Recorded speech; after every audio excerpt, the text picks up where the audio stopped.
Winter is beautiful when you're looking at it through a window, but if you are outdoors, you better be dressed properly for the cold. And joining us with some helpful reminders are trauma program managers Elwood Conaway from Johns Hopkins Bayview Medical Center and James Gannon from Sinai Hospital. Welcome, you two. Hi, thanks. I'm happy to have you here. Elwood, I want to start with the basics. Can you explain hypothermia? So hypothermia is when the body temperature drops to a uncomfortable level that's dangerous. Okay. So essentially anything less than 5 degrees Celsius puts the body at danger of hypothermia, which leads into frostbite. Tell us about that. So frostbite is when you get damage to the tissues, typically to the fingers, nose, earlobes, and toes.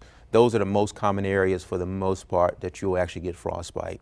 The skin will look waxy, red, painful, extremely painful, then it'll become numb. Okay. So if you have pain, then becomes numb, that's a concern. So how can we prevent ourselves from getting frostbite?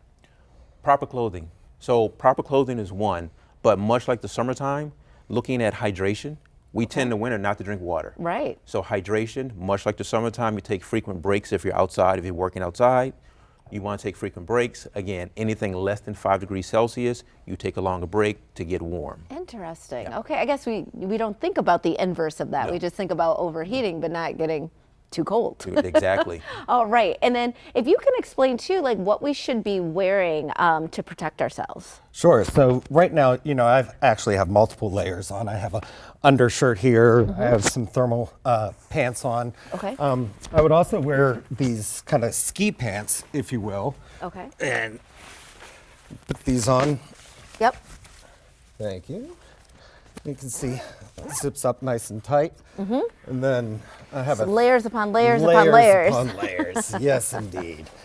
And what I like about jackets like this Yes. is that they have reflective gear on it. So if I'm trying to be a good husband Yes. and go out and shovel the snow Yes. For my wife in the morning, Smart man. Yes. you'll be able to see me. Yes. And then of course, scarves, hats, gloves, and water resistant I'm glad that you pointed that out though about the reflective. I mean, it's nice to protect ourselves from the elements, but it gets darker earlier now. Correct. People are walking around in gray and black and you don't really see them. So if you are going to wear that, just having a little something or something that you can buy, accessories even on whatever, online, you can get that. Absolutely. Yeah. All right. So tell us what we should do if we think that we didn't dress properly and now we do have frostbite. Sure. What you first want to do is you want to get somewhere warm. You want to get out of the cold. Okay. And you want to seek medical attention. Okay. Any of your clothing that may be wet, you need to remove that immediately and Okay. wrap it in warm clothing. You also can heat yourself up by drinking warm beverages, not alcohol, not caffeine. Okay. Warm milk, tea, Yes. Yep. non-caffeinated tea, and what have you. Okay, and then how can we protect ourselves from other injuries when we have frostbite? Because you were telling me before off camera, once you have frostbite, you can be susceptible to other things happening. Absolutely. So like I was saying, you get numb and you don't feel anymore. So if you try to warm yourself up by like a fire or a radiator, Yeah. you could burn yourself because you're not going to feel that. So you want to use room temperature water or slightly warm water. Also, frostbite can cause blistering. So you need to keep an eye on areas that might be blistering for infection. Yes, and I'm sure you guys see a lot of this. So the other part to frostbite, when you're looking at it, so if you think of frostbite, think of a burn. So a frostbite is actually a different type of burn, so to speak. So Got most it. people, you should go to a burn center, but go to the emergency department first. Yes. And then they will make the referral if you should go to a burn center. That is actually very smart. I grew up in Wisconsin, everybody knows.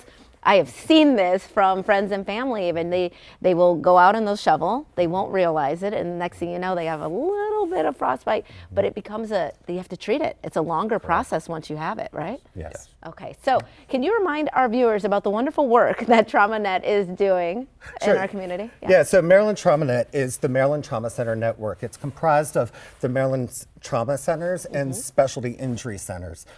We do injury prevention and advocacy to make sure Maryland citizens are safe and well treated should they be injured. Absolutely. And I love that we live in such a great state that we have all these great institutions that are working together for our benefit. So that is wonderful to have TraumaNet here. I want to thank the both of you for being with us. We really appreciate it. And we'll be right back with more Midday Maryland right after this. Stay tuned.